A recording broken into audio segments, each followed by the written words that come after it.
پر عمل درآمد میں صرف کر دیتے ہیں۔ لہٰذا ہماری حکومت کی یہ ذمہ داری ہے کہ وہ اپنے ملازمین کا خیال رکھے۔ اس ضمن میں حکومت پنجاب نے گریڈ 1 سے 16 تک کے صوبائی ملازمین کی تنخواہوں میں 25% اور 17 سے 22 گریڈ تک کے لیے 20% اور پینشن کی مد میں 15% اضافہ کا فیصلہ کیا ہے۔ اسی طرح کم سے کم ہماری حکومت وائلڈ لائف اور فشریز کی ترقی پر بھی خصوصی توجہ دے رہی ہے۔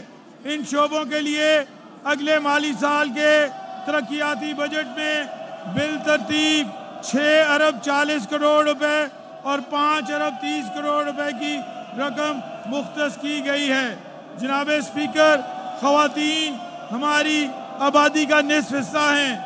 ان کو قومی دھارے میں شامل کیے بغیر ملک کی ترقی اور خوشحالی کا سفر ناممکن ہے۔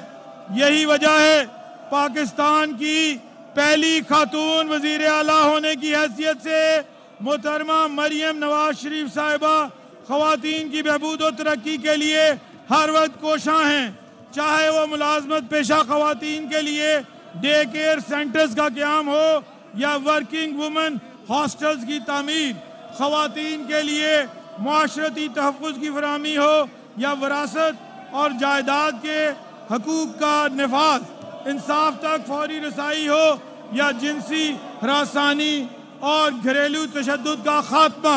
ہماری حکومت خواتین کے لیے ایک محفوظ اور زیادہ معاون ماحول بنانے کے لیے جامع اقدامات کر رہی ہے۔ اس ضمن میں آئندہ مالی سال 2024-25 میں وومن ڈیولپمنٹ ڈپارٹمنٹ کے ترقیاتی بجٹ کی مد میں 1 ارب 40 کروڑ روپے مختص کر دیے گئے ہیں، جو کہ پچھلے سال سے 137% زیادہ ہیں۔ جناب اسپیکر، تنخواہ دار طبقہ خاص طور پر سرکاری ملازمین اور پینشن کی آمدنی محدود ہوتی ہے، جس کی وجہ سے وہ مہنگائی سے بری طرح متاثر ہوتے ہیں۔ سرکاری ملازمین اپنی ساری زندگی عوامی خدمت اور قومی ترقی کے منصوبوں پر عمل درآمد میں صرف کر دیتے ہیں۔ لہٰذا ہماری حکومت کی یہ ذمہ داری ہے کہ وہ اپنے ملازمین کا خیال رکھے۔ اس ضمن میں حکومت پنجاب نے گریڈ 1 سے 16 تک کے صوبائی ملازمین کی تنخواہوں میں 25% اور 17 سے 22 گریڈ تک کے لیے 20% اور پینشن کی مد میں 15% اضافہ کا فیصلہ کیا ہے۔ اسی طرح کم سے کم ماہانہ تنخواہ کو 32,000 روپے سے بڑھا کر 37,000 روپے کرنے کی تجویز ہے۔ جناب اسپیکر، وزیر اعلیٰ پنجاب کی خصوصی ہدایت پہ پنجاب کی تاریخ میں پہلی دفعہ میڈیا ورکرز کے لیے 1 ارب کی ہیلتھ انشورنس اسکیم رکھنے کا فیصلہ کیا گیا ہے۔ جناب اسپیکر، میں اپنی تقریر ختم کرنے سے پہلے سرکاری اداروں خاص طور پہ محکمہ خزانہ، محکمہ پلاننگ اینڈ ڈیولپمنٹ کے افسران، ماتحت عملے کا تہہ دل سے شکریہ ادا کرنا چاہتا ہوں، جنہوں نے اس بجٹ کی تیاری میں شب و روز محنت کی۔ میں ایوان کے ہر رکن کا مشکور ہوں جنہوں نے بجٹ سازی کے عمل میں اپنی قابل قدر تجاویز سے ہماری رہنمائی فرمائی۔ میں یہاں پر سول سوسائٹی کے تمام حلقوں کا بھی شکریہ ادا کرنا چاہتا ہوں، جنہوں نے بجٹ سے متعلق نہایت مفید تجاویز ہم تک پہنچائیں۔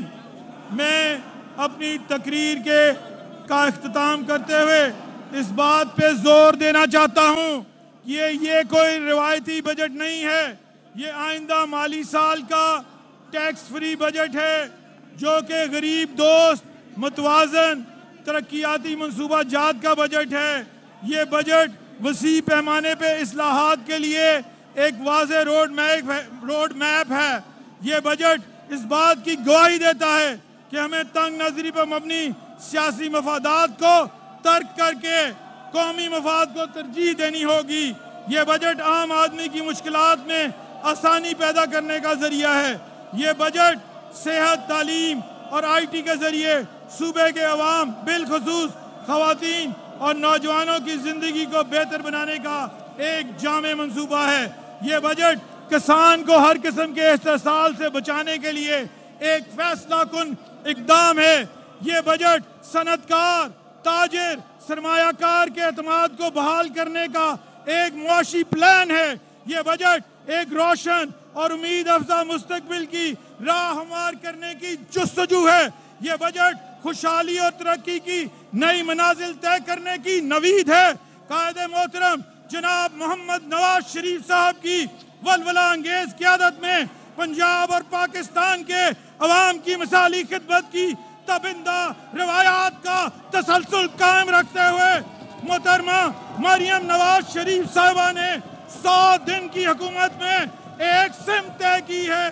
اب جذبے، اپنی لگن، اپنے ویژن اور قابلیت سے یہ محض ایک جھلک، آپ ایک عزم، ایک پہلا قدم ہے، منزل نہیں۔ 100 دن میں اگر ہم یہ کر سکتے ہیں تو آنے والے 1725 دن میں ہم اللہ تعالیٰ کے فضل و کرم سے کریں گے کہ لفظ کی بجائے ہر گزرتے دن کے ساتھ کر دیا ہے کہ منزل پائیں گے انشاءاللہ۔ ہر گلی صاف، ہر راستہ کشادہ، ہموار سڑک، سونا اگلتے کھیت، ترقی کرتی صنعت، بڑھتی تجارت، خسارہ، مہنگائی، بیماری، بے روزگاری، توانائی کے مسائل کا خاتمہ، ہر سو امن، ہر بچے کی تعلیم، صحت، ماں کی جان، بیٹیوں بہنوں کی عزت، آبرو، وقار کی یقینی حفاظت، لیپ ٹاپ اٹھائے، باشعور، تعلیم یافتہ، علم و ہنر کے کمال کو پہنچتے جوان، آسودہ حال اور خوشحال عوام پنجاب بنے دنیا میں خدمت کی سب سے اعلیٰ مثال۔